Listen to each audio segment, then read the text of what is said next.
अरे बबन लोणीकर, तुला लोणीकर म्हणावं का घाणीकर म्हणावं हाच प्रश्न नेमका पडलाय। तो आमच्या युवकांचा बाप काढतोस, आमच्या शेतकऱ्याच्या खात्यात येणारे पैसे, आमच्या महिलांच्या खात्यामध्ये येणारे पैसे, आमच्या माता भगिनींच्या खात्यामध्ये येणारे पैसे हे तुझ्या बापाच्या घरचे पैसे नाहीत, हे लोणीकर तू पहिल्यांदा लक्षात घे। हे पैसे इथल्या शेतकऱ्यांच्या, इथल्या कष्टकऱ्यांच्या, इथल्या मजुरांच्या घामातून हा राज्य आणि हा देश उभारलाय। याच्या पुढे ही अशी बेताल वक्तव्य करत असताना आपण जरा जबाबदारीनं बोला। तुम्ही शेतकऱ्यांचा बाप काढताय, आमच्या युवकांच्या हातात असणारा मोबाईल, त्याचं बूट, त्याचे कपडे घेऊन येण्या इतपत तुझी जागीरदारी नाहीये लोणीकर। हा इथला शेतकरी स्वाभिमानी आहे। हा स्वाभिमानी शेतकरी या जगाचा पोशिंदा आहे आणि तुम्ही त्यांच्या भावना दुखावण्याचा प्रयत्न या ठिकाणी करताय। मला या निमित्तानं लोणीकर तुम्हाला एका गोष्टीची आठवण करून द्यायची आहे आणि एक गोष्ट आवर्जून सांगायची आहे।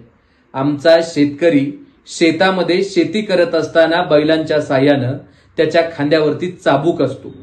तो चाबूक कसा चालवायचा हे शेतकऱ्याला फार चांगल्या पद्धतीनं माहिती आहे। तुमची अशी वक्तव्य केल्यानंतर तुमच्या अशा भागावरती त्या चाबकाचे फटके बसतील, त्यावेळेला तुमच्या लक्षात येईल नेमकं हे राज्य आणि सरकार म्हणजे नेमकं कुणाच्या कष्टावर आणि कुणाच्या घामावरती आहे ते।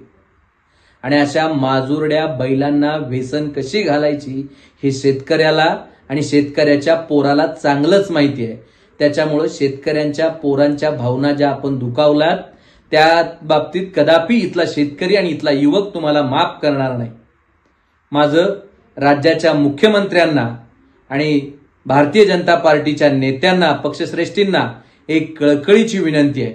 आपण आपल्या पक्षातल्या अशा बेताल बेछूट वक्तव्य करणाऱ्या, बालिश बुद्धी असणाऱ्या अशा या बालिश बुद्धी नेत्यांना वेळीच आवर घाला, जेणेकरून आपला महाराष्ट्र शांत संयमी महाराष्ट्र आहे, तो शांत आणि संयमीच राहू द्या, एवढीच विनंती।